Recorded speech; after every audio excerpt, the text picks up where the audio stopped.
Hello and welcome to another episode of Scavenger Life. This is episode number 269 at scavengerlife.com. Good morning, everyone. Good morning. That is our blog address. We have I'm saying it again.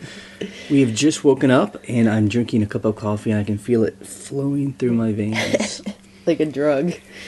Seriously, it feels very good. Okay, so last week we didn't do our kind of regularly scheduled podcast. We actually played an interview that we had done with Derek, who lives in upstate. It's New York. He's a comedian, family man, and scavenger. Yes. What's interesting was, I was trying to find somebody, and I still kind of am, finding like someone who is pursuing some kind of art, whether like an actor or a writer or, Full-time, you mean? Filmmaker, like right. A full-time. Just like the people that I grew up with and who are using eBay as a way to make money while they pursue their art, Yeah. When I was like in New York in the early 2000s, I had a lot of friends who were actors. The stereotype is, and they work in a restaurant. Right. Or they're doing temp work, Yes. Some kind of flexible job so, they can take off to go do auditions or whatever, Yeah. or work on a movie, and then they have the job when they are done with that. Right. And I was thinking, eBay would be perfect for that. Yeah. Because you could work on your store on your downtime, and then you could drop it at any moment to go in. And so some people on the blog, I think, were misunderstanding what I was saying. They were thinking, well, people make art and then sell it on eBay. Which is another way Which is of doing cool. it. I don't really see that as a big market, but it's maybe so. Yeah. But That's like an Etsy thing almost. Right. So Derek was cool, though. I mean, he's not pursuing comedy full-time like he used to, but we kind of imagined what it might be like, Well, I do like it when you talk to people who are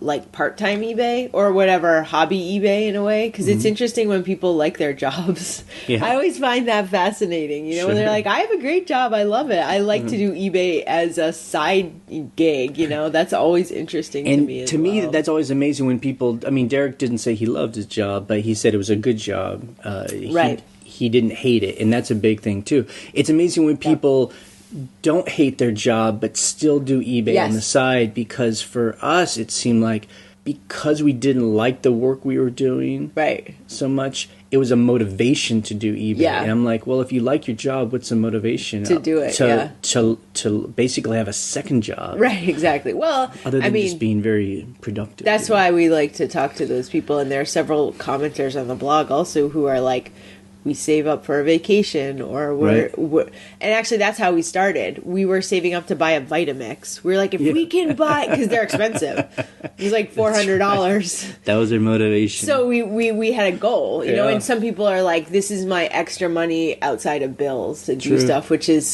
that's interesting. People are motivated. So last weekend your sister came in town, your younger sister. Yes. And it was like having two teenage girls in the house. You keep saying that because we get goofy around each other. You guys are very cute. Giggling. Yeah. She's funny. It was good. Yeah, that was fun. So that's partly why we sometimes do interviews when people are visiting and stuff. So it was good. And we'll get to eBay stuff, I swear.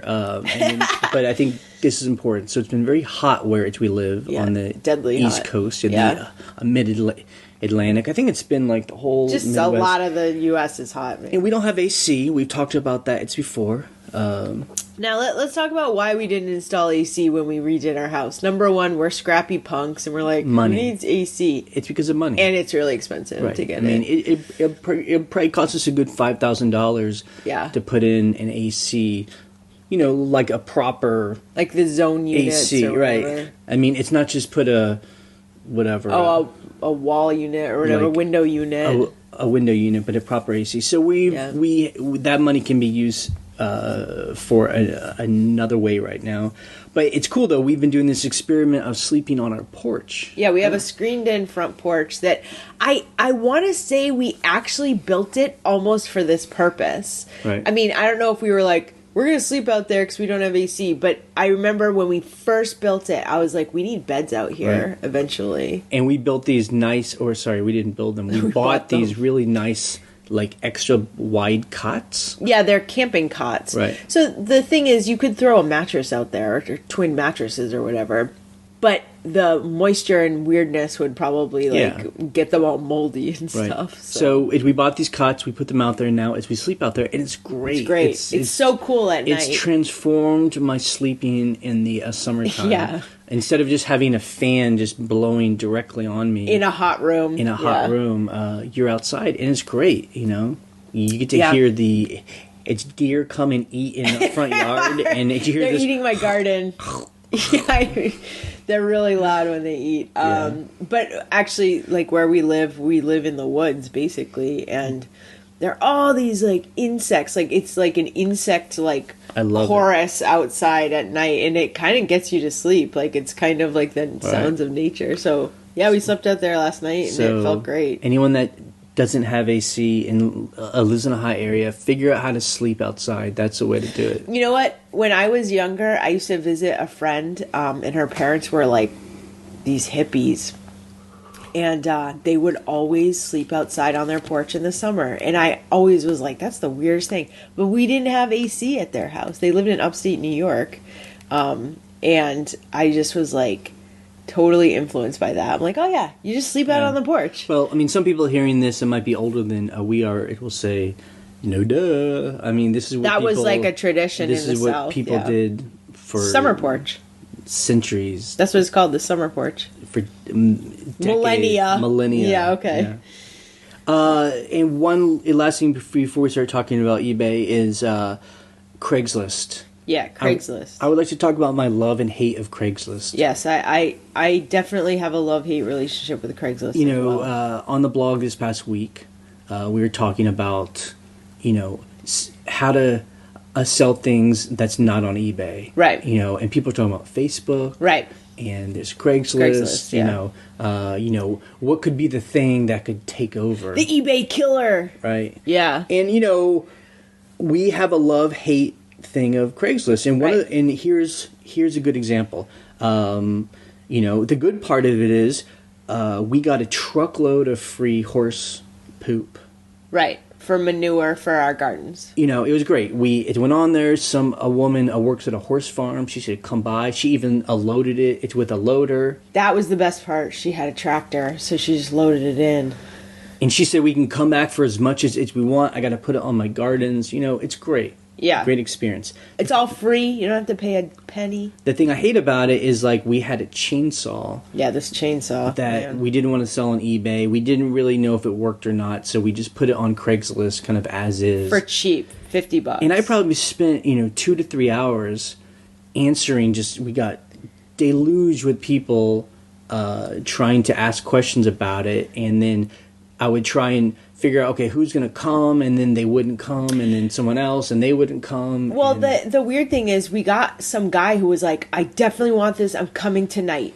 And it's one of those things where he keeps putting it off. And the weird thing is he's communicating with us. Right. Email after email after email. Finally, he just stops emailing us. Too many flaky people, too much communicating, Yeah. And that's why I really love something like eBay, is that it just makes all that easy and... Yeah, you buy it. Efficient, and I wonder the people that do Facebook groups and they sell to that how easy that is, or if it's someone did say it was Dan who said that Facebook would really be the site that could really challenge eBay for weird funky goods, because they already have a user base. They would just need to turn on some kind of selling platform, right? It's interesting because I wonder how they would charge for that. Because the groups are so cool, because it's just kind of grassroots selling. It's kind of like Craigslist, but, because Craigslist is free. There's no fees or anything. Right. Another interesting thing, just real quick on the same topic, is talking about selling on Pinterest, too. A lot of people sell on Instagram. Right. I'm like, how? And there's no buyer protection really on Instagram. It's just through trust. But I think it'd be interesting because a lot of people like to pin their stuff because we sell unique things. I would love to see selling through Pinterest. I think that could also be an eBay. Well, actually, Adam from the Mysterious Caravan. Yes. He actually sent us a link where Pinterest is now, I don't quite understand it, they're now going to let some of their partners, like bigger, have sold, have a link that people can buy on Pinterest of those items. And it's not so much like linking to Amazon, it's like buying through Pinterest. Right. So I don't know, I'd be interested because I would love to sell through Pinterest. I think that would be a great medium. Right. But I mean, basically how it works now, if we pin stuff on our eBay store, people, it's clicking and it takes them to eBay. But right, that's true. But I think the whole idea for Pinterest is that they would get fees, right. You know that, and it would be more seamless where you're just like buying through Pinterest, you know. Yeah. I'd love to see how that would work. Just curious. Okay, so let's talk about our eBay store. It's this week, so Ryan did a big deal. Yeah, so I finished revising a big deal. All our listings.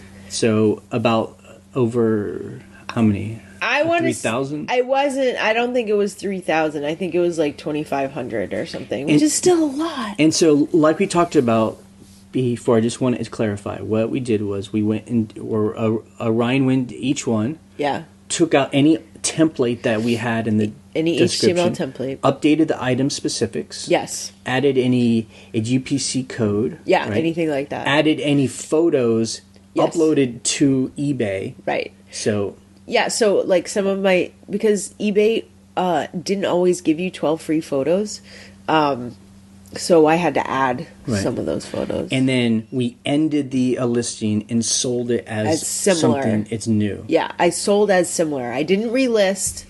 I sold as similar. So it was basically like a new listing. Right.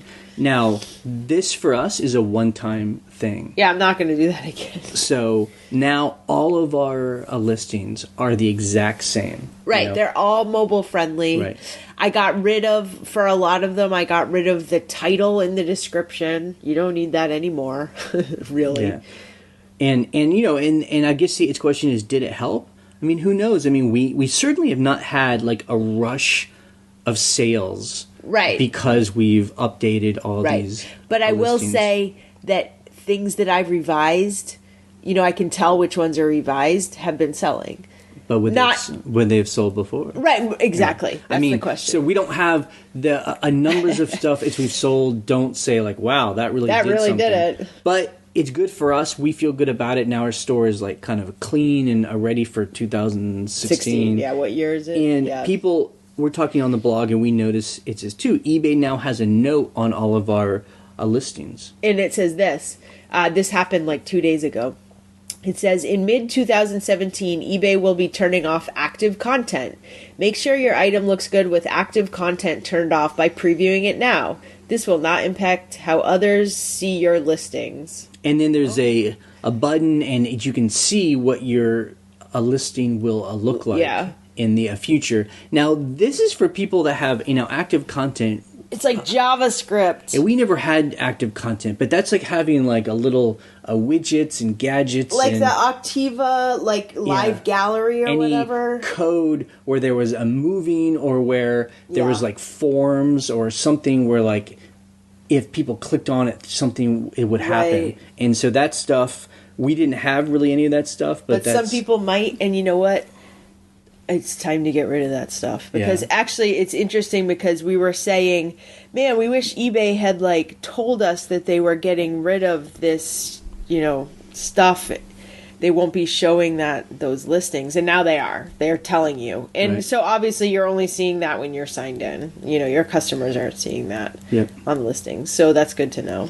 Now, one thing we did, this is a bit of a side note, but it does have something to do for eBay. So we have this a rental, and we clean it. So, you know, people pay us, they come and stay for its vacation, and then we go over, and it takes us, you know, an afternoon to like clean this house. Yeah. We have hired a cleaner. Yes. And she's we love her so far. It's been, you know, a week or two. Yeah. And so what that allows us to do is instead of taking a day to go and clean this place, we now pay someone to clean it, and then we can spend the whole day just doing eBay. Yeah. And people here suggested like that would be a great thing to do. Yeah. And it has been great. And what that allowed me to do was spend all this week just taking photos of stuff, just getting through stuff. And the idea is, and it's listing, and the idea is the money we're paying to have it clean will make up with doing work eBay, being done hopefully. on eBay. Yeah, exactly. So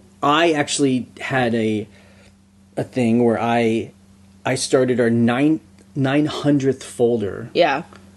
Since we started in 2008. Now I want to make mention of, before I was numbering folders, I just had one huge folder. So there are 300 items in there or something, like some massive number. It took me a year to start doing that. So it might be, we would have been up to 1,000 folders or something. And so I just wanted to kind of break this down. So since 2008, it's about 900 folders. It's maybe and so more. And when we say folder, it means we take photos of a group of items, 20 things. Normally 20 to 30 things. Yeah.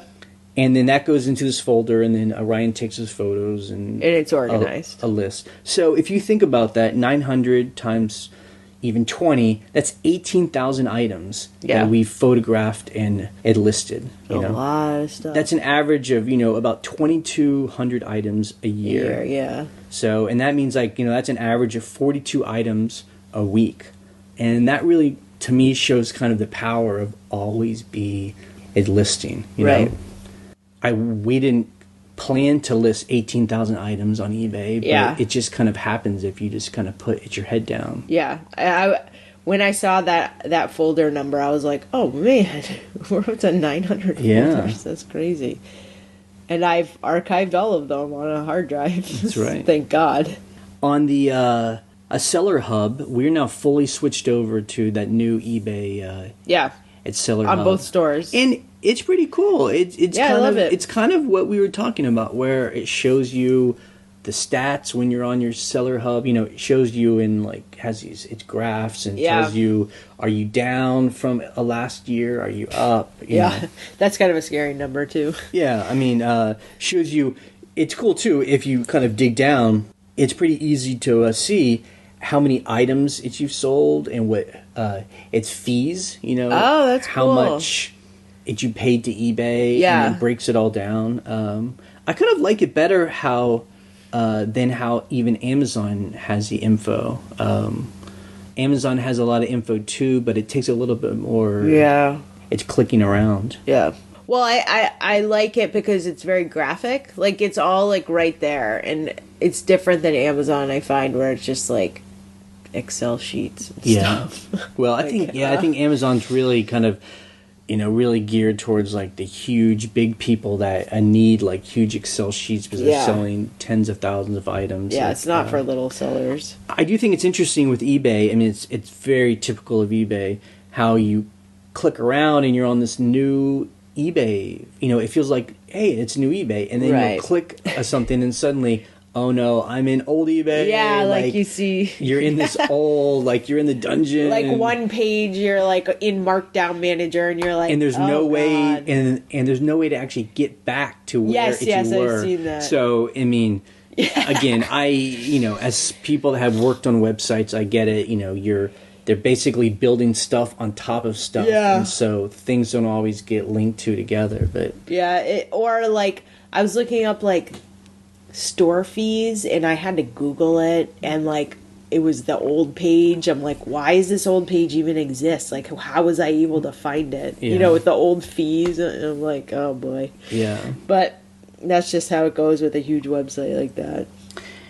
And something else it's noticing, and I don't know if this was true in past years or if just the word has gotten out about discounts and sales. Yeah. I really feel like when we've been searching on eBay to buy things, just everyone seems to be doing sales now. Yeah. Or putting their stores 10 to 15%. Some people are 50% off, just lots of sales. Perma sales. And I don't know if this is because eBay has made it easier and they're kind of advertising to do sales, or if sellers are just talking about it more and they're hungrier, We have this pet peeve for our store, and that is when a potential buyer will message us and they ask us to break up a lot of items. Right. So it will have like 10 items, and they'll say, I just want the blue one. Well, if you just sell me that is blue one. Yeah. And it's a super pet peeve for me because, we almost always say no. Yeah. Because that they don't understand. It means like if I take that one item out, it means I have to take photos all over again and list the whole thing. And normally it's just like a $30 a lot, so they want one thing, so they really just want to pay $3. Or the greatest thing you can say to someone is, "Oh, I'll gladly just send you that for the full price that you'll pay. You pay the full price, I'll just send you one of them." You don't really say that to people. I have. Okay. At times I have said that. Like, yeah, I'll just send you that one, but you can pay for the whole lot. Yeah, I mean, I get why people do it. I mean, I don't blame them. But, the reason why something is in a lot is because none of it is really worth all that much. Right. It's only worth something together. Yeah, yeah. It is. Look, I broke up a lot the other day of books. It was software books, and this guy's like, I want these 5. And he paid a good price for them, so I was like, okay. And then we took photos of them. I took photos of them again and relisted it for the same price I had originally listed them. I was like, I'm keeping the original price, even though I took 5 out. Something else we noticed this week was the subscriptions that eBay have, for a store. So, there are 3 different subscriptions. There's basic, it's premium, and anchor. Yeah. So with a basic store, you get up to 250 items that you can put up. Yeah. With it's premium, you can put up 1,000 items. With an anchor store, you can put up 10,000. Yeah. And so, many of we have a second eBay store that we had kind of an experiment, and I love it now. I think just because it's there. It's like a little baby. Right. But, we've hit that 1,000 item mark. I think we're at 1,100. And so any more that we add, it's 10 cents per month per item. And it's just weird that they don't have another subscription it's between 1,000 items and 10,000 items. Or you want the middle one to go up to like 3,000 items. Like, why are you only giving me 1,000? Well, I mean, like its premium store is $75 a month. The anchor store is $350 a month. I mean, like, hand us like $150 store. Yeah, I don't know why people complained about it when it first happened a couple of months ago, and we were like, oh, whatever. But now I'm like, when I hit over 1,000, because I started listing in the second store this week, and I was like, I'm being charged 10 cents each? Right. I'm not going to list in that store. I'm going to list in my 10,000 item store. Yeah. There's the argument of why do you even have a second store at this point? Well, and that is a good question. I think it's like I said, it's because we just have it. It just feels like the fees aren't really that much. We definitely make enough to cover that plus much more. But it's like we have it. I think it makes me feel a little safer in case something is were to happen to our other store. Sure. We would still have another store to use. Yeah, so that's true. I don't know. And, it's just an experiment that we tried, so. And then, we've been doing some scavenging. It's this week, and one thing we did yesterday, we just happened to kind of stumble across a yard sale. Yeah. And we go into this yard sale into this woman's its basement, and she obviously had a lot of children. It's just like kids' clothes everywhere, Yeah, I mean, we walked in, and I was like, oh. Which would be great. If we had kids, it's like, why would you ever buy its new clothes? It's like you can buy all these awesome clothes for just so for nothing. Cheap. Yeah. But she did have a big stack of Xbox games. Right. And they're the newer kind, the Xbox Live 360. Yeah, they were like fancy. I don't know, they looked fancy to me. Yeah, we don't play those kind of games. But, there's a big stack of them, and I said, how much? And she said, what would you offer me? Yeah, it's the worst. So I was how about $1? I'll give you $20 for all of them. And there were, I think, 18 or so. And I thought I'd really scored, but I've never really sold its video games. But I hear the people talk about them. Yeah, the people, those video game people. But then when we brought them home and scanned them, they're only worth like $4 or $5. Amazon each. FBA used, like, some of these games were $5. Yeah. I'm like, oh, this is like nothing. So I'm just wondering, anyone out there that, kind of like sells its video games, it's like Assassin's Creed and Call of Duty, 3, 4, the Ghost Rider. There's like a million. And all those. I mean, how are you selling those, and why do people sell them if they don't sell for anything? Yeah. They're in good shape, but we can't sell them new. They're definitely used. They're definitely used. So, I don't know, is it...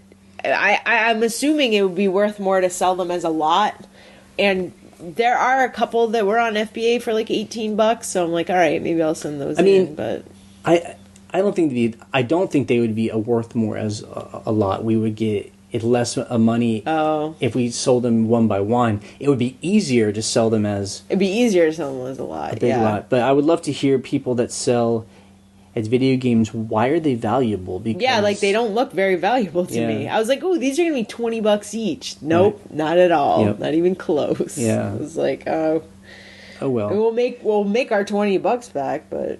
So I'd love to hear what people say. Yeah. Okay, Amazon FBA. We still have an Amazon FBA store. Yes. Chris the Dollar at Flipper, he wanted to let us know something we had said in a previous podcast was incorrect. So, I had talked about, it's my dream of, now that we know how to do Amazon FBA, that we're at an auction and I see like a huge pallet of brand new items, like 1,000 items, and I'd be like, awesome, just send them into FBA and just we'll allow them to handle it. Like, that seems to be the dream of having an FBA store. And it reminded me, you do not want to send in 1,000 items to FBA of the same thing, because then you start getting hit with storage cost. So long-term storage fees. Yeah. He said just send in like 10 at a time and see how quickly they sell. Yeah. So always just send in just enough so they are gone. It's within a month or so. Right, and then you replenish them. So that's a very good advice if you ever find a pallet of stuff. That makes sense. Yeah. Something that happened to us this week, we got a big edge return, and that was just this item that cost almost $300. Oh, Jesus. And really, this is just it's really our fault in some sense, because we were just new at doing this. Yeah, I mean, these items, this is a hardware item that's new, but it's an open box. So you really can't call it new. We found this place that was getting rid of like new items, but they were in the open box. Right. And so the boxes were a little bit scuffed up and scarred and had writing on it. Right. The items had never been used, so they're new items, but like you said, were in a bad box. And so we were sending them in as new. Bad idea. And that was when we were first sending stuff in. Yeah. And we're noticing that half of these items are getting sent back to us because I guess people get them and they're like, this isn't new. Yeah, but the problem is, like, most of them, because I got a bunch sent back to me, because I'm like, I got to figure out if I'm selling them on eBay or what am I doing. And some of them are pristine. I mean, you look at them and you're like, these look they're brand new. Right. So now I'm selling them as used.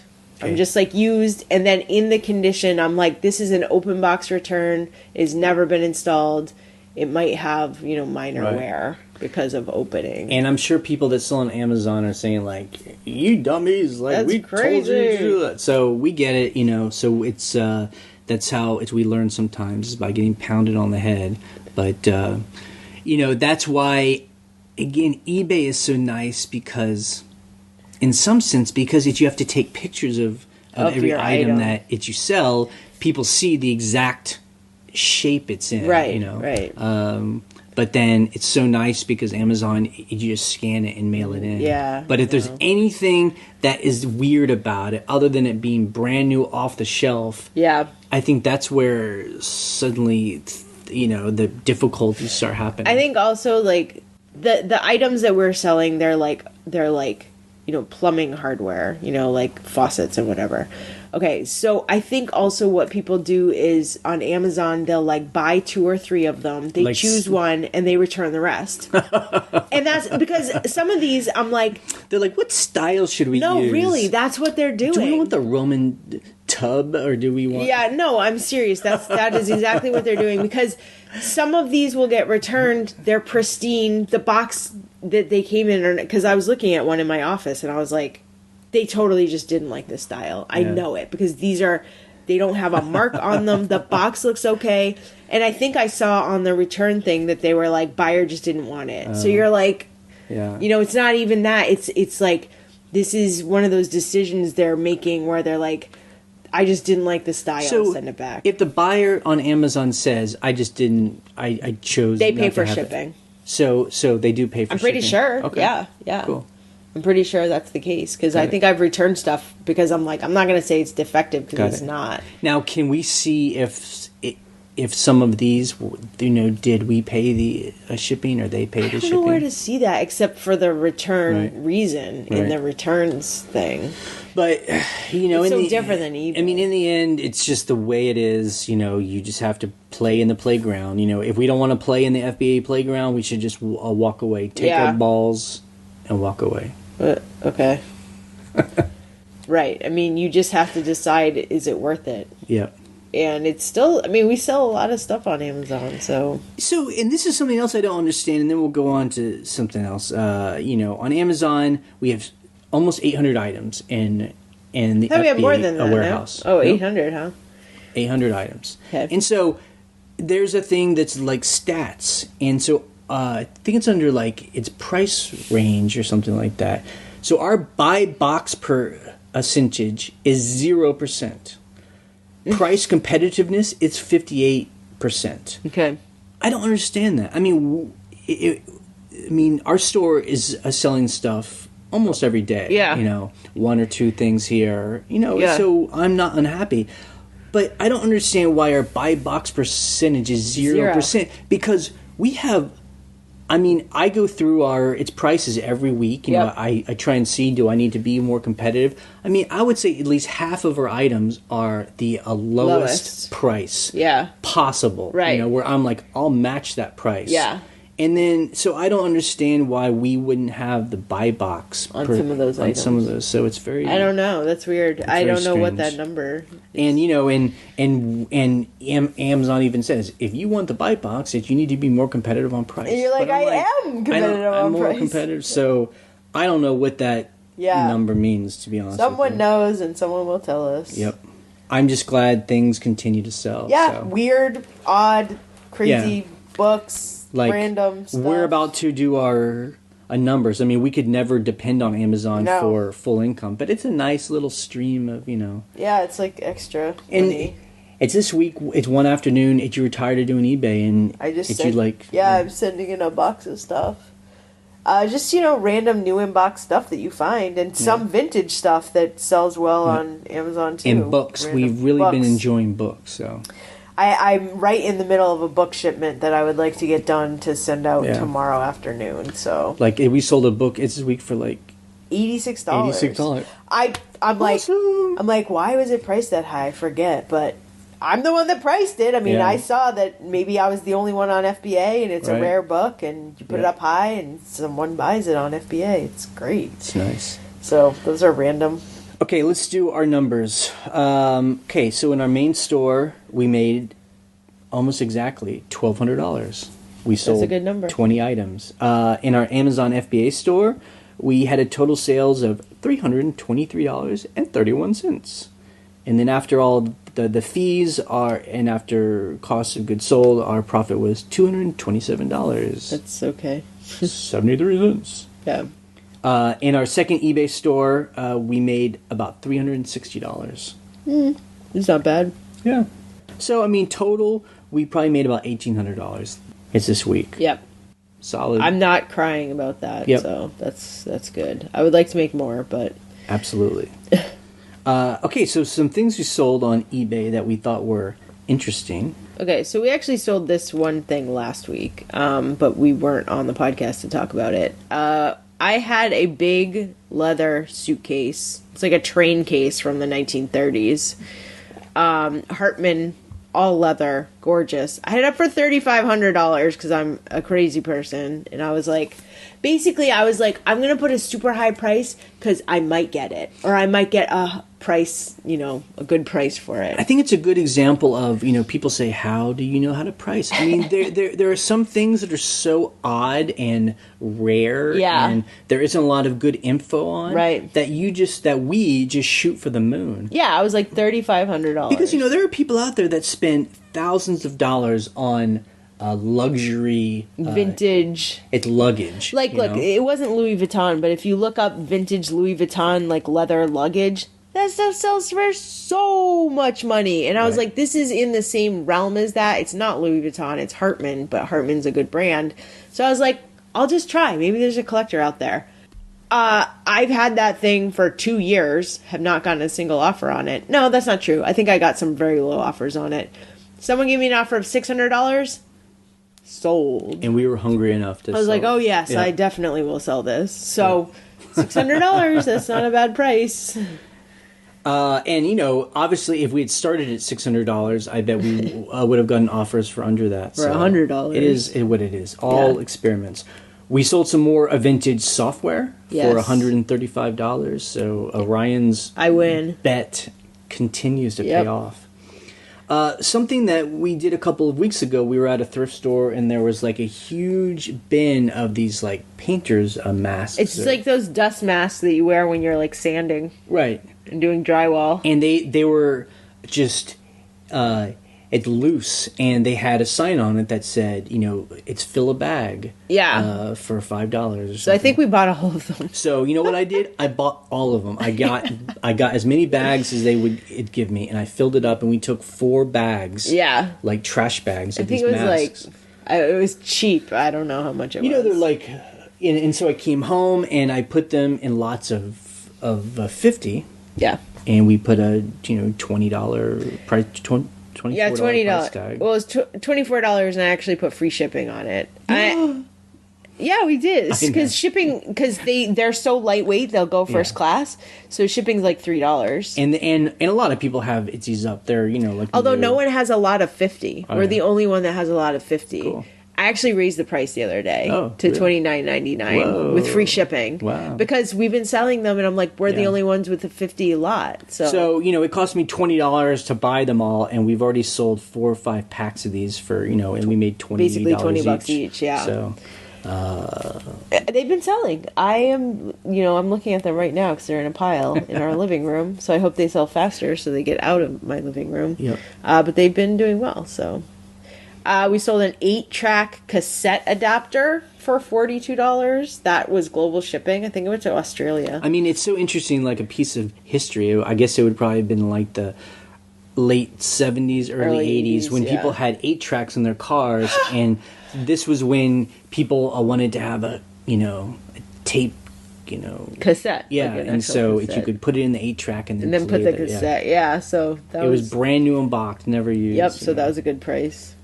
Another thing going to Australia was a lot of Freemason books, like Virginia chapters of the Freemasons. They're the people that control the earth. They infiltrated the governments. They're the Illuminati, obviously.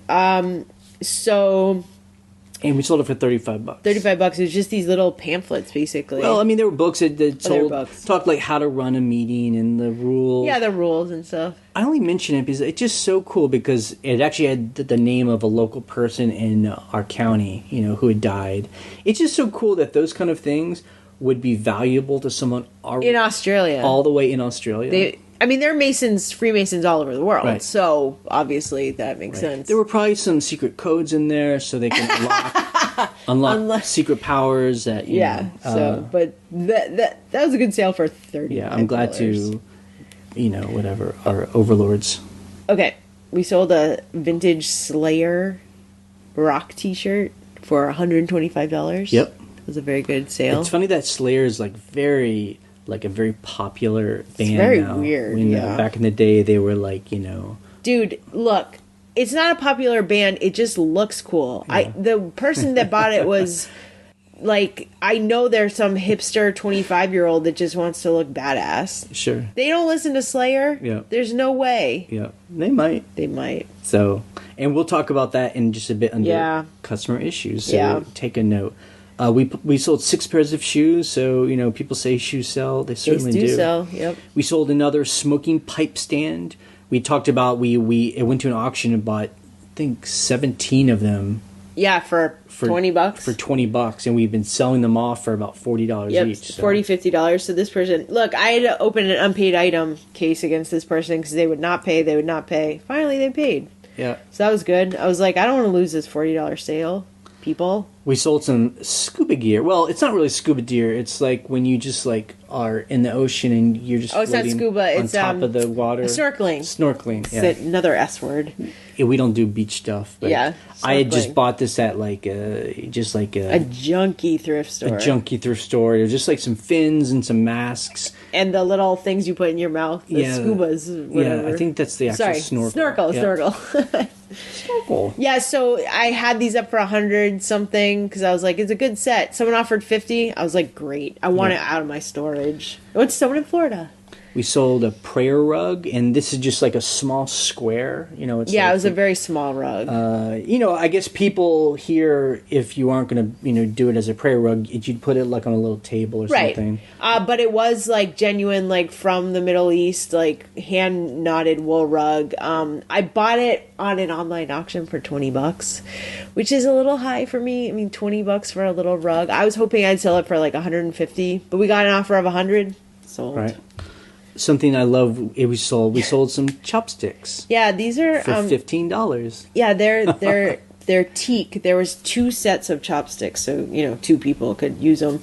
And yeah, they sold for $15, and it's such a weird sale because you're like, why would somebody pay $15 for chopsticks? But they're really nice wood. I think they were teak. Sure. And if you're like making sushi at home or whatever, like. Right. Those look nice. And it was sold for, I mean, we probably bought them for 50 cents. I mean, I don't even know. But so that's a nice sale. And then the last thing we'll talk about, we sold a ram's I think it was skull. A goat skull. A goat? I don't know. Like, it had those big. No, but if you look at pictures of goat skulls, they look like that. Well, we sold like a big skull. Yeah. When we had bought this second at rental house, it's with everything inside of it, and they had like hung these like animal skulls on the wall. Yeah. And we were like, we'll sell those. Yeah. And so it's our second one we've sold. Yeah.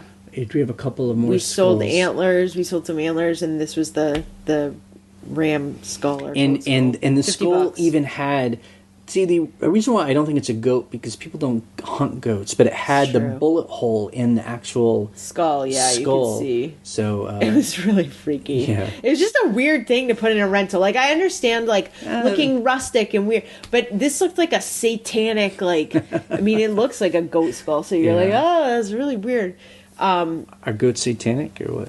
Yeah, isn't that like the symbol of the devil is like a goat skull? Is it?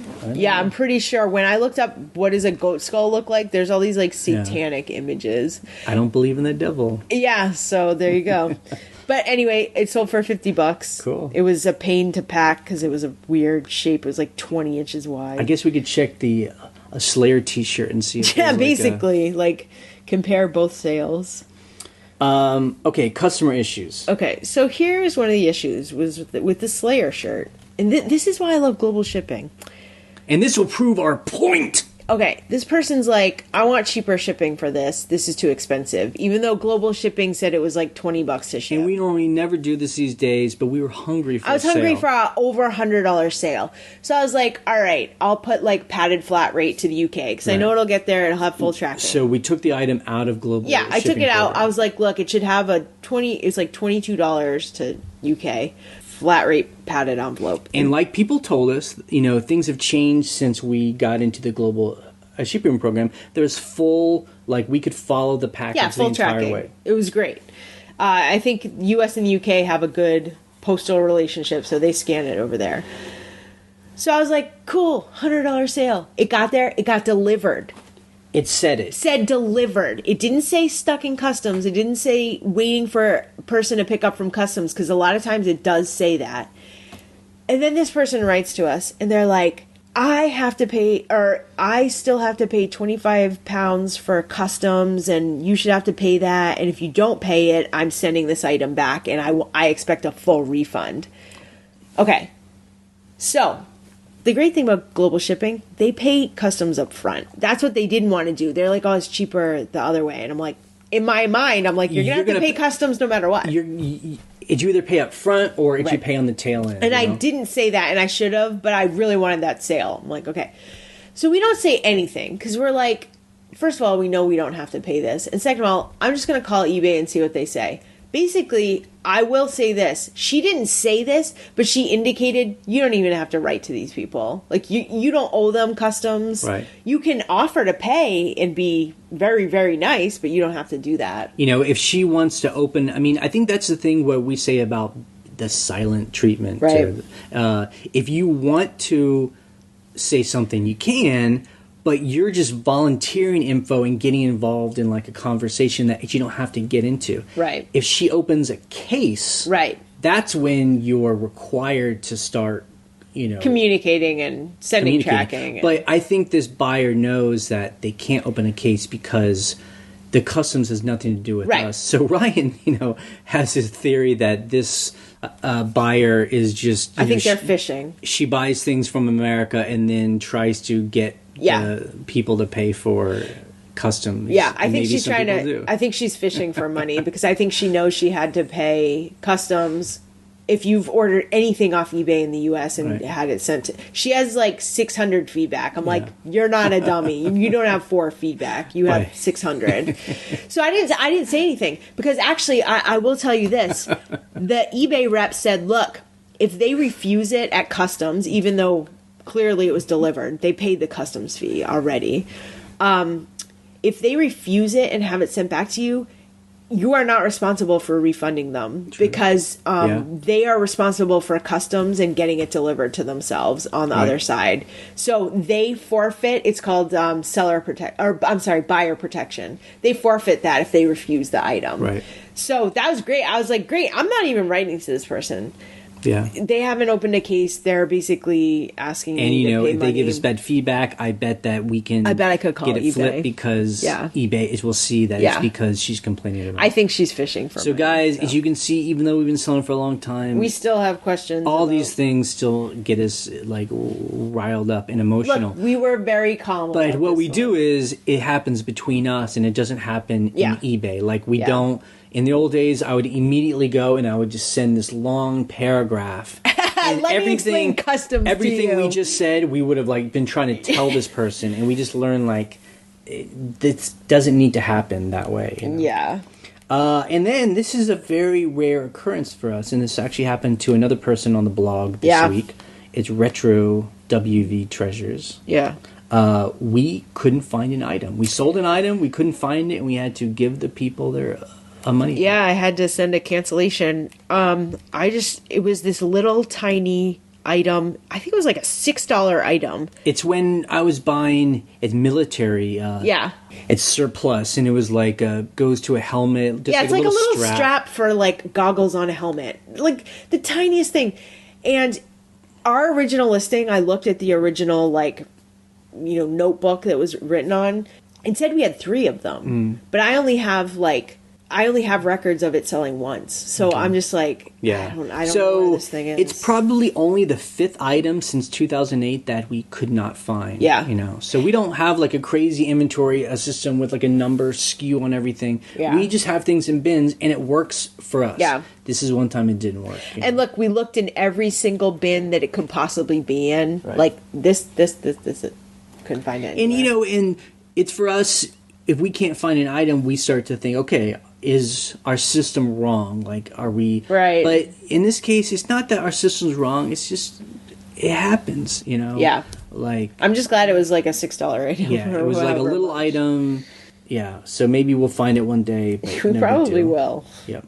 Okay, so a couple of its news things. It's Ryan talked about earlier about Pinterest is now doing buyable pins. Yeah. And we'll put a link on the blog to it, as you can see. But it's only for certain people, like we said. Like, not anyone. Like, I can't do Bible pins. It's not people. I think they're just doing it with probably, like, their partners. Like, so people that sell land, like not people, but like a company that sells like Target lamps. or something, which kind of sucks. You're like, I'm not sure, so we'll see if you can read the article. Now, something interesting, there's an article where the last factory on the planet Earth that made VCRs is closing down. Oh my God. The only reason why that's interesting is that I think now's the time to start buying them up. Like, if you're a long-term scavenger, now's the time when if you go to like a yard sale and they're like $1. Yeah. Start buying up its VCRs because they're no longer... They're not manufactured. They're not going to get made anymore. Yep. So maybe in 5 years, a VCRs might be worth a lot. Yeah. People will still want them because you'll have these crazy, weird home videos on VHS. Yep. Also, eBay, we got an email, I'm sure many of it you did, where like eBay has a new phone app or like an update to the phone app. And I have learned now not to update It's a pain. my eBay app until I start hearing from people. So if anyone's, updated their eBay app, I'd love to hear if it's better or worse or all those things. It's really, every time they update it, it's the exact same. They just put stuff in different places. Like, they are just... Yeah. It's moving around all the same functionality. It's just I know, it's weird. The last update, I was like, what was the purpose of this update? Like, everything was fine. Keep a structure and then just add more functionality. Look, you know what I want? I want to be able to send invoices through mobile, and I want to be able to send offers through messages on mobile. Yeah. There's so many, like, that is such a great feature of eBay. Send an offer. Hey, will you take $20 for this?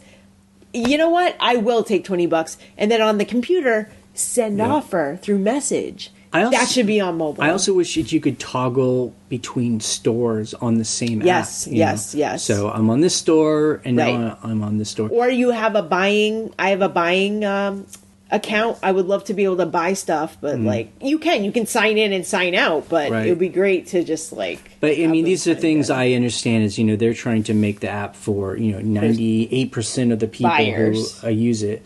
And we're like the 2% of people that are like heavy users. Amazon has a seller app. Yeah, it's true. You have your own seller app. It's true. Maybe that's what they need. Have a seller app. It's like on Airbnb, you switch between traveling and hosting because you just press a button and it like realizes, oh, you need this for your hosting, but you could be traveling. Yep. It's like that. Okay, things we learned in the comment. There were actually a lot of things, but I just kind of wrote down this one. Oh, and by the way, a couple of podcasts ago, we said, write in the comments it's manifestos. Like how do you sell? Like tell us it's your 5 steps to having a good store. And actually, in the comments, people were writing some really good, how they sell, things that are important to them. Yep. We were thinking about reading them here, but then it got too long. It would just take hours. So I will link to that in the comments if you want to go and just read through people's their steps. But Eric of Brooklyn Procurement, he's kind of a new guy that popped up on our comments. He had this really good idea. He says this is his eBay feature, dream. Yeah. If eBay would actually make this, he would love to be able to send an offer to all the watchers of a particular item.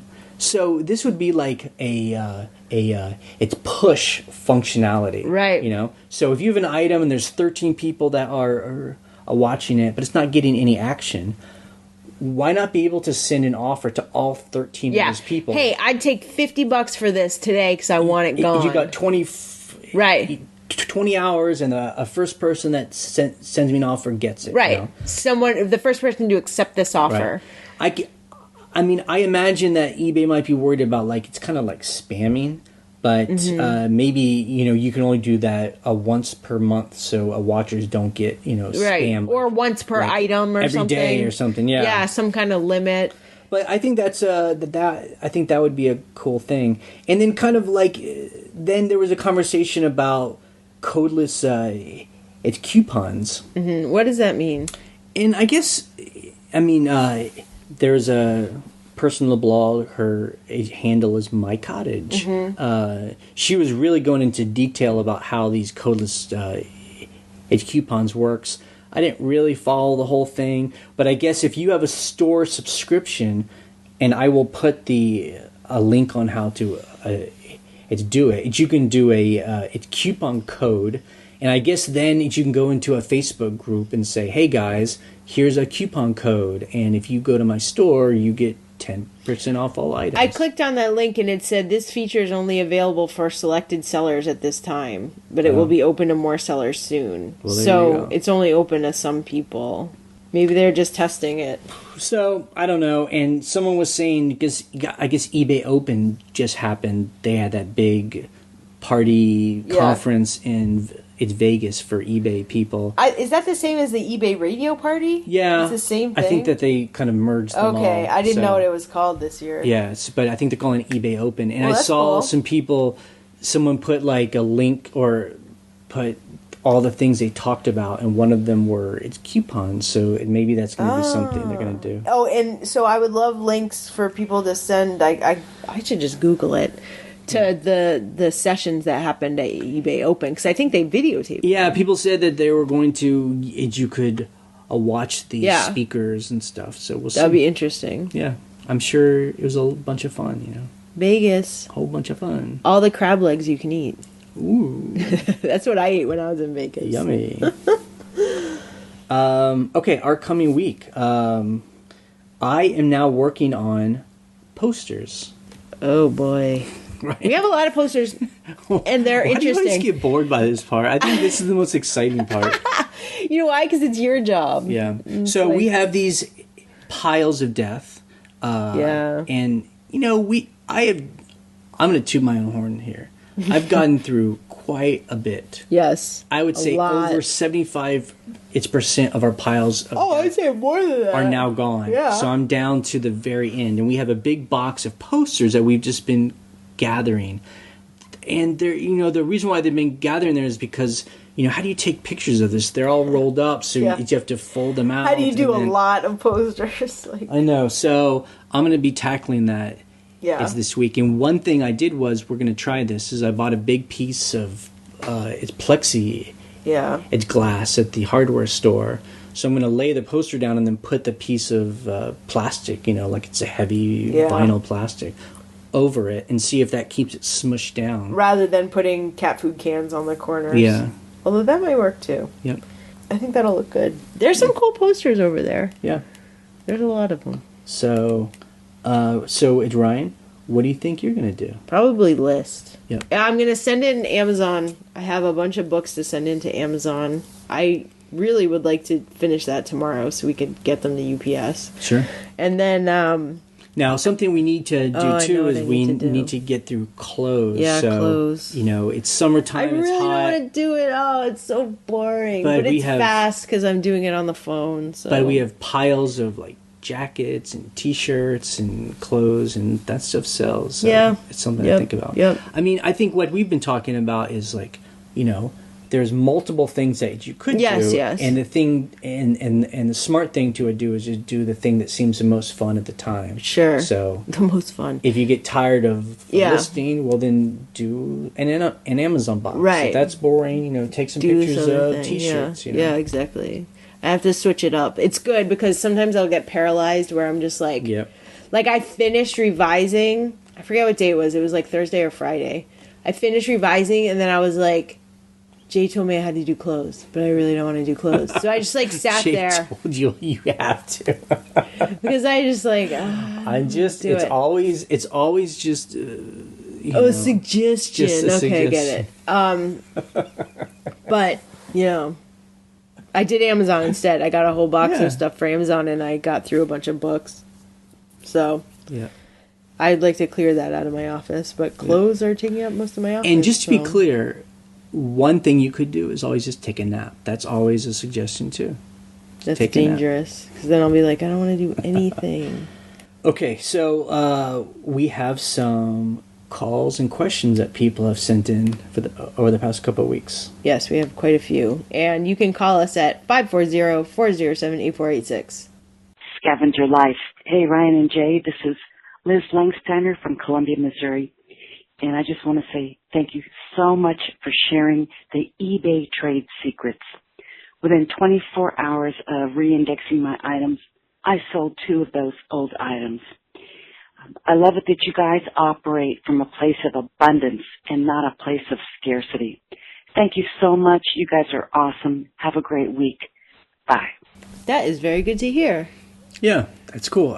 Yeah, we haven't seen a huge surge of sales, as we said earlier, but I certainly think it can't hurt. And yeah, I mean, I do like to say I really think it's better if we all stick together and, you know, are sharing information, knowing that there's just more than any of us could ever handle versus, you know, seeing each other as competitors and, like, you know, tearing each other down. Hey, Jay and Ryan. This is Gary. First, I just like to ask, how come you're not making the what's sold on eBay videos anymore? I always look forward to those on Wednesdays. Sunday and Monday I get really excited because I can listen to your podcast the first time and the second time. I've listened to most of them a couple of times. Just wondering what happened to the Wednesday videos of what's sold. I don't know if just because it was slow you haven't been wanting to make them, or if you were waiting to, Ryan, if you were waiting to make a big one with all the stuff you sold like the last month. The second one is just a small tip that I found that I thought really has made a difference. I sold something once that got damaged in shipping, and it did not have a fragile sticker on it or even written on it. So ever since that day, I bought a pack of 1,000 fragile stickers on eBay for like $7 with free shipping. And anything that's even close to being fragile, or even if it's just, I don't know, like $20 or more, I throw a fragile sticker on there. And I've noticed that since I've done that, the buyers have noticed that and mentioned it, that they were glad that I took enough care and enough time to put that on the package. So they literally cost like a penny each when you work out the number. So I thought that was something worth sharing, and it's really something that I'm going to do from now on no matter what. Even if the stuff's not fragile, for a 1 cent, if that makes the customer happy and gets me the positive feedback, I think it's worth it. So just something I thought I'd share. Thanks, guys. So, I mean, just so it's very clear, because we've had some questions about this, we stopped making the what sold videos for right now because it just takes a lot of time and we're going to focus on our business. Yeah, I mean, we just have a lot going on right now, so we're just trying to put our heads down. Hopefully I'll start making them again soon, you know, when we come back from our big trip. So, But the good thing is Steve Schultz, who many of you know on the blog, he really has a great store. He's got a great voice. Yes. We're now posting his videos, if he is willing to make them each week, to the blog. And we always encourage, too, if anyone else makes these, just to link to them in the comments so other people can... And several people have, so... see them. That's it just, great. You know, it takes time. It's kind of a selfless thing. You're doing it to show other people, and it always takes time. But if you want to do it, we're glad to link to them. And in terms of fragile stickers, look, you're really putting that fragile sticker on for your customer. The post office, I don't think they do any special handling on your item if it says fragile. I really don't think so. So you need to pack your item like crazy if it's fragile. And you can put the fragile sticker on it so your customer knows that you know it's fragile. Yeah, I think anyone that probably works at a post office would probably laugh hearing this. I mean, I can almost guarantee that if you have a fragile sticker on a box, no one looks at that or treats it any differently. Yeah, you know? It's more for your buyer to know that you've packed it well and tried to protect it. Yep.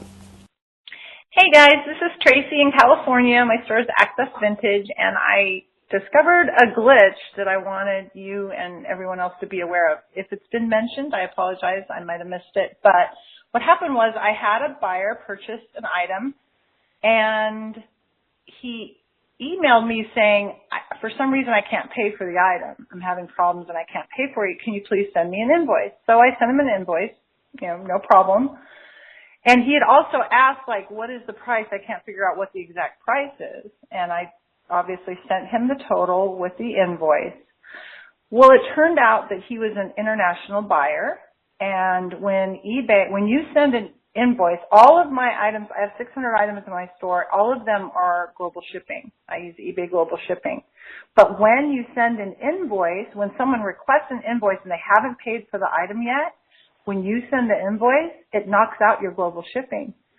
So it turns out the guy was in Canada, and after I sent the invoice, when the shipping label came through, he had paid for the item. I went to my solds, and it showed that he purchased the item for the amount, and that it showed his Canada address, not the Kansas City warehouse where I usually ship to. And I just don't, and have not ever shipped internationally on my own. So when I called eBay to figure out what was going on, and the guy told me that some international sellers have figured out that this happens, and they do it to get out of paying the international shipping fee. Because there's not really anything that eBay can do about it, because you sent them the invoice with the regular total, thinking that the global shipping amount would be calculated and added to it when they receive it, and it's not. So I'm stuck with, the cost of shipping to Canada, which I'm kind of upside down on the item now because it's way more than, what it would be normally. So anyway, I just thought you guys might want to know. I don't know if anyone else has run across this issue before, but just a heads up that if any international buyer says they can't purchase the item and to send them an invoice, don't do it. Warning, warning. Anyway, I hope it helps.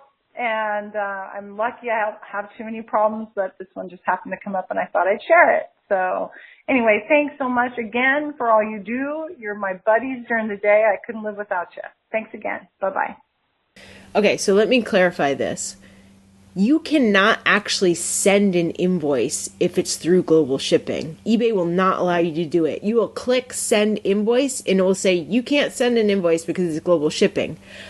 But there are some buyers that can request an invoice. I don't know if all buyers in global shipping can do that, but I've had people do it to bump it out of global shipping. Like someone in Australia can say request invoice from seller, and that bumps it out of global shipping. I don't know why that happens, but it is how they bump it out of global shipping. So you can't do it as a seller, but a buyer can request the invoice, and that's what that buyer did, is they requested an invoice, and then she sent the invoice through it, and it bumped it out and probably did, like USPS regular shipping. I don't know why that's possible, but it is. It's odd. Yes, it does exist. And I don't know if it exists for a reason so that people can, refuse global shipping, but that's not great for people who only want to do global shipping. So I don't know why that's kind of a glitch. Hi, Jay and Ryan. This is Janessa from Oklahoma, and I don't have a question, but I just wanted to share my recent experience and thought you guys might find it interesting. Maybe this is old news, but I had my fourth child about 10 months ago. And so I had a store before that with about 500 items in it consistently. After having my baby, I just slacked off and got down to about 100 items over that time period. And in that time, I also had, a handful of packages that I was not meeting my one-day shipping time, and so I lost top-rated status and didn't think a whole lot of it. I had other things I was more concerned about, but in the last month, I've refocused and cranked back up and been more committed in about last 2 months. And I've got my store back up to around 300 now and been doing well with sales. But yesterday, I haven't listed anything new for about a week, so I haven't done anything to spur this. I can attest to that in about a week. Nothing changed. Nothing was going on my end. And yesterday, Wednesday, middle of the week, I had 10 sales. And I just thought, what in the heck? And this is wonderful, but very strange. In fact, that was more sales yesterday in one day than I had in the previous 5 days combined. And I didn't think much of it other than it was awesome, but I was confused by what was going on. And then I sat down today to print packages print labels, and I noticed that I just yesterday got my top-rated seller status back. So I thought, that's the reason. So I just thought that was amazing that being top-rated seller makes that big of a difference in, obviously, visibility, that I would sell more than in one day than I sold in the previous 5 days before, just by having now being updated to top-rated seller. So anyways, I thought that you guys might find that interesting and helpful to share. Thanks so much for your podcast. Bye-bye. Okay, yeah, I mean, that might have boosted your sales for that time, definitely. I don't know if it just consistently boosts sales to have top-rated seller, but it can't hurt.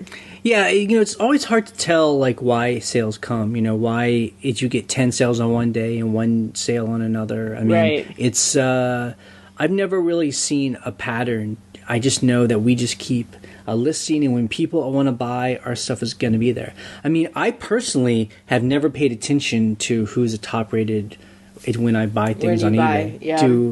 Sometimes it depends on the item. If it's like one of those items where there's like 10,000 of them, I'm like, okay, I might pick a top-rated seller so that I know it'll get here fast, and that's, they stick to their handling time and stuff. Right. But if it's like a unique item, no. Yep. Not really. Hey, Jay and Ryan. Appreciate the show. Heard you talking about Turbo Lister recently. I was an avid Turbo Lister user in 2004. I loved it. It seemed to work great. And this was using the Windows XP platform. As Windows upgraded, Turbo Lister did not, and it's completely broken now. And with as many listings as you guys have, it would be a fruitless effort and agonizing pain. We've got about 500 listings, and it cannot handle it. The import process stalls and breaks. It used to be a very good program, but they have not updated it, and it's all third-party applications now. The other thing that I thought about, I edited a listing on my mobile phone that had HTML in it. A pop-up window comes up on the phone that says editing on the phone will eliminate HTML. So I clicked OK, and my description was now all plain text. I know that you have been dealing with this issue as well. Just thought I would let you in on these two things that I have experience with. Thank you. Yes, so it's funny because so many people said, you guys should use Turbo Lister. So I bought a PC, I did all this stuff, and then the PC was horrible and slow, so I returned it. But yeah, it was like after I said I was going to use Turbo Lister, all these people came out of the woodwork. Turbo Lister is so horrible, you cannot use it. So I'm not using it. And yeah, it sounds like what you said and what we had talked about earlier. There's like old eBay, and now there's like the new eBay, and there's still some of the old eBay still left. Yeah. It's just not being supported. And I really wish eBay would just kind of like draw a line in the sand and say, this is the stuff we're not going to support anymore, like and Turbo we're just going to get Lister. rid of it. And then this is all of our new cool stuff. Yeah. But it is what it is. And the other thing you said about editing your listing that had HTML in it in your phone, and then it just like automatically converts it to plain text. That might be a way for some people to convert their listings without having to be on the laptop. If you only have a few listings, to do it that way, because it kind of does it for you. I haven't tested it, but that's interesting that it just kind of converted it for you. I needed to take out a bunch of text too. Like I had all this like, this is my, return policy and all this. There's like, oh, just get rid of it. All that stuff is already on the listing page, Yeah, I was thinking about this earlier, like, why is it that when we started on eBay in 2008, we felt we needed to have a lot of description and just a lot of text on our eBay pages? Because, look, eBay didn't have like a lot of item specifics for a lot of things, for clothing. That's true. Yeah. You know, they didn't have that stuff. Like when I was revising my listings, I was like, oh, I have to fill in all these item specifics that didn't exist before. That's true. Yeah. You know, So, and they only give you one free photo for the gallery, so you had to put your photos in there. Okay. If you So wanted then extra photos. we weren't crazy. No, I mean, and the other people who I saw selling a lot had these like gorgeous templates in their description, like these fashionable templates, and I was like, I have to do that to look professional. Right. I mean, it's crazy. I mean, this was before we even started, or I started on eBay. I mean, there was a time when people would sell things without any photos at all, which is now crazy. you're required to have at least one photo. It's crazy to think people would just buy things sight unseen. Yeah, it is. It was a different world. And look, mobile was not a thing. I mean, the iPhone came out in 2007. We started selling in 2008. People weren't, having smartphones. I feel mobile didn't really even start till 2012. I mean, it's been recently. Yeah. I feel like it was even after we started this podcast that people really started buying on the phone big time. Because the Android, like Samsung type smartphones have gotten better and better, and I feel like iPhone was a smaller market, and now, the iPhones are cheaper and the Samsungs are, better. Android is a great platform now, so it's just getting progressively better. Hi guys, this is Amy calling from Saratoga Springs, New York. I love your podcast. I've been binge listening since I found it a couple months ago, and I've learned so much from it. So thank you for all that you do. My question is, I have been selling on eBay. I started in March, this past March, and kind of really picked up a couple months later. I'm doing mainly you guys' favorite thing, retail arbitrage. And my question is, as a newbie who has not been through fourth quarter, I'm just wondering, I hear a lot about summer is slow and then fourth quarter is crazy. My question is really sort of, what advice would you have for someone who is going into fourth quarter for the first time? In particular, I'm wondering, like, when do fourth quarter sales and holiday sales pick up? Is it like November, Thanksgiving time, or earlier than that? And sort of just any general advice you have on how to plan for and manage the fourth quarter. I'd love to hear what you have to say on that matter. Thanks so much. Yeah, so first of all, welcome. It's, I think if you're saying on eBay, it's not that crazy. It's just that sales are pretty steady. Yeah, they're more steady. People are buying. I feel like it starts maybe September-ish. Yeah. People seem to be buying earlier and earlier. Right. But then, goes through January. Yeah, January's a good month. Yeah. Because people after Christmas time are buying things they wish they'd gotten, or doing returns and getting money or getting gift cards. Yeah. So I don't think it's going to be crazy. And what you should just be doing is a listing. I mean, you should be preparing for that time. Make sure you have shipping supplies. But I mean, you're not like, I feel like fourth quarter for eBay sellers is just like, you're just shipping a lot more. You're not like, oh my God, I can't handle it. My entire store got sold overnight. I mean, it's also too with, a lot of eBay people, our stores aren't really that huge compared to Amazon people. Yeah. I mean, so if you have 500 things at your store, I mean, how much could you possibly sell? Yeah. I mean, you can't sell that much stuff because you have a small store. Right. Already. I mean, you will sell steadily. I mean, the things I read about the people that sell on Amazon FBA, I mean, they're the ones going to Target and buying out, shelves of stuff and sending in, thousands of items. And that's a different workflow because you're sending it in and Amazon's handling all the... Yeah. So, it is exciting, but you have to remember too, if you're going to start selling on eBay, we always talk about this, having a 12-month mindset. So Christmas time's going to come, steady sales, you're going to make hopefully a lot of cash. Save some of that because it's going to be slower in the summertime. So if you're depending on this income, make sure you're saving some of those profits from the holiday to, hold you over for the summertime. Hi, Jay and Ryan. This is Maddie. I'm a part-time seller with a mostly clothing store of about 250 items. So I have two things. First, I wanted to thank you for the tip to call eBay to get negative feedback removed. An incident with my first negative feedback last week where a woman purchased some used shoes of all things and got really angry at the condition, trying to say this is fraud. So I offered a return, but she just left negative feedback. Anyway, I called eBay and they removed it, said I did the right thing, and the call only took about 15 minutes. So that was awesome. Thank you. And then secondly, so I don't want to fan the fire of the conspiracy theory with eBay, but I've noticed that when I post items, other items start to sell. So this summer has been incredibly slow, and so the numbers have been really noticeable. And the first time I thought it was a coincidence, but it's happened every time. So I list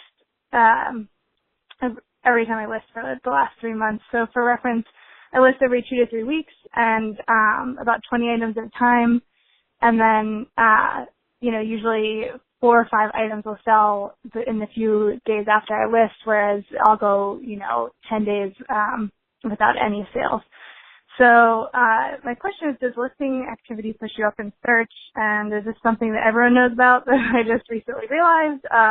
Or is it all just a big coincidence that's happened for me this summer? I know you all list all the time, so maybe it hasn't been noticeable for you. But yeah, that's it. I just wanted to say thanks for the podcast and for creating a great resource and the community for all of us to share our knowledge. Thanks. Bye. First off, welcome to. We don't know the answers, obviously, and I think we're all trying to read the it's tea leaves as to what makes eBay search work, and that's where all the conspiracy theories start coming up with. People say that they know, and this is how you do it. Right. What we've always said is listing can't hurt. Right.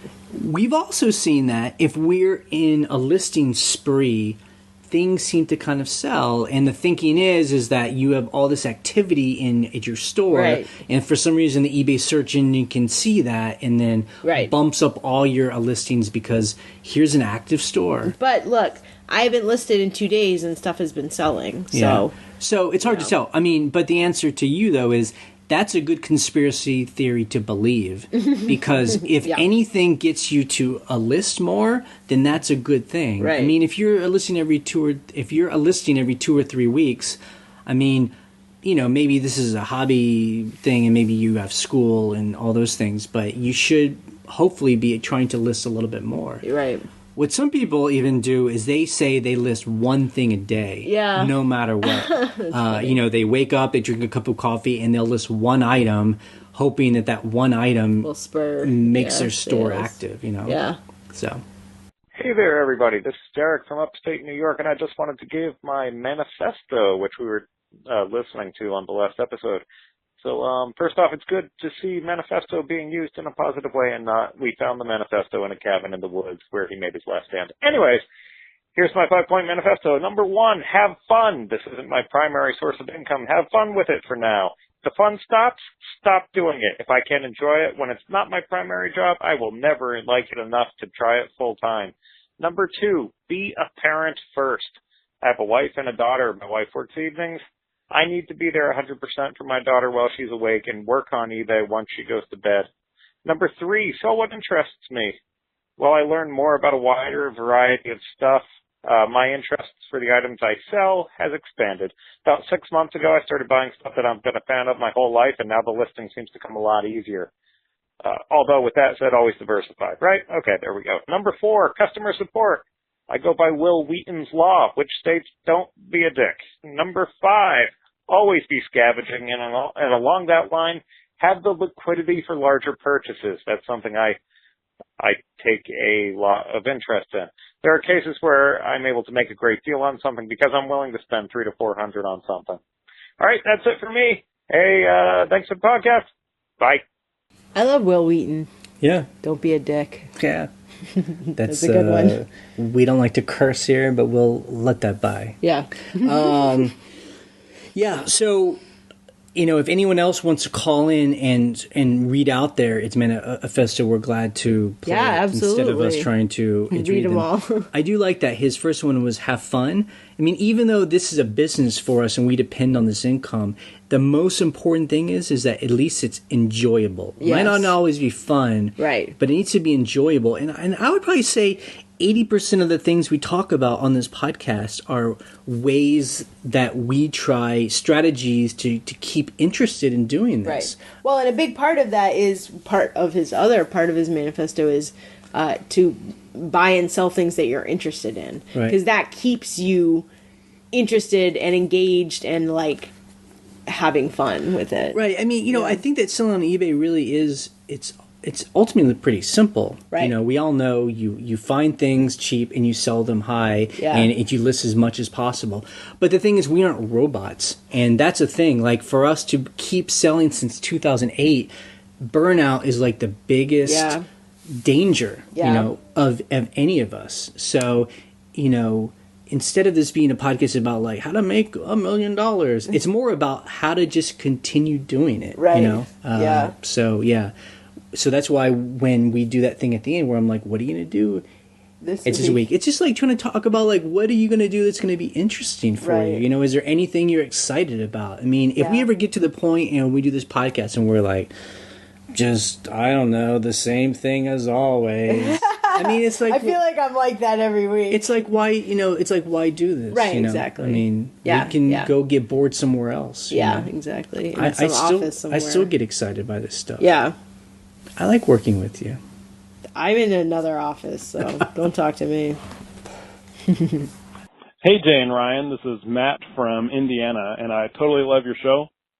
And I've heard you talk about a lot the bag sale at your favorite thrift store. And when I first heard you talk about this, it was a totally foreign idea. I'd never heard of this. But recently I found out that a local independent thrift store near me is hosting a bag sale in just a few weeks.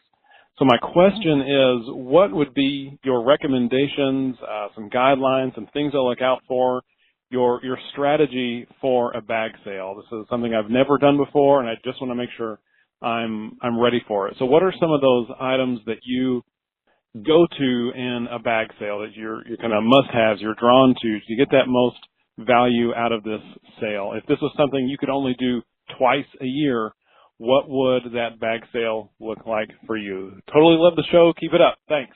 Okay, so number one is, we love the bag sales. And I think, if you are new and you're just going to like the Goodwill, the Salvation Army, you'll never see a bag sale. Like, they don't do bag sales. Those places are more like going to TJ Maxx. I mean, they're basically right below going to a retail store in many places. Even the prices are kind of that high. Yeah. That's why we always encourage people to get out into, like, really become scavengers. Go to the little church thrift stores that's only open the third Sunday of every month. Go to the community yard sales. Because these are the places that have so much stuff that they're trying to get rid of it. Right. And that's they're why like, just fill a bag. Here's a, paper grocery bag. It's $2. Just fill it up. Some places even, that we've been to, they'll even give you a trash bag. They're just like, get rid of this. And really, there's no strategy. I mean, it's just like, that's like the best time. Yeah. Because that's when you can try to buy anything. Exactly. Things that you normally wouldn't have bought because just maybe throw in the bag. It'd be too expensive. Throw in the bag. I mean, look, we put anything in the bag. Clothes, books, shoes, purses, anything. Anything that is interesting to you. It's cheap enough. You're just like, just throw it in there. And then you can get it home, and that's always fun too. You pile it all up, and then you start going through each piece one by one, do some research, check to make sure it's not damaged. Yep. And then we sometimes even redonate part of that pile because we missed some item that had a hole in it or something. Or something I thought was worth something isn't worth anything. Yeah. Yeah, but, throw anything in there. I mean, that's the thing is, like, we buy everything. Right. So anything we're interested in is going in there. But, I mean, I think that's also why when people will call us and they'll, we play it on the podcast and they're like, aren't you worried by telling people all these tips and tricks? I see everyone is selling on eBay now and there's going to be a lack of stuff. Like, all the stuff's going to be gone. I mean, you're not going to the right places. Right. There are still places with just more than they can handle where they're letting you just take bagfuls of stuff, Hi, my name is Tracy Haven from Bettendorf, Iowa, and I just have a question for your podcast. I'm just getting started on the GoDaddy bookkeeping website, and we have two different businesses. My husband is a contractor, and I do eBay, Amazon, and Etsy. And I was wondering, do you have to have an account for each business for the schedule fees, or can you do it all on one account? Just wanted to know how you do that, because I know you have two different businesses, and if you have to have two different accounts. Okay, so thank you. I really appreciate your Scavenger Life podcasts. They're great, and have a good day. So, number one is we're not the GoDaddy experts. So if you really it's one to know, you should go to your GoDaddy account and there's like a help page and you can send them an email. That's going to be the real final word. But from what I understand is it just depends on how you guys run your finances. Like we have multiple businesses that we run under a single GoDaddy account because for us, all the money goes into one pot, and then we pay taxes on that. But if you and your husband's businesses are different and that money cannot commingle, then I'm assuming you would have to have two different accounts.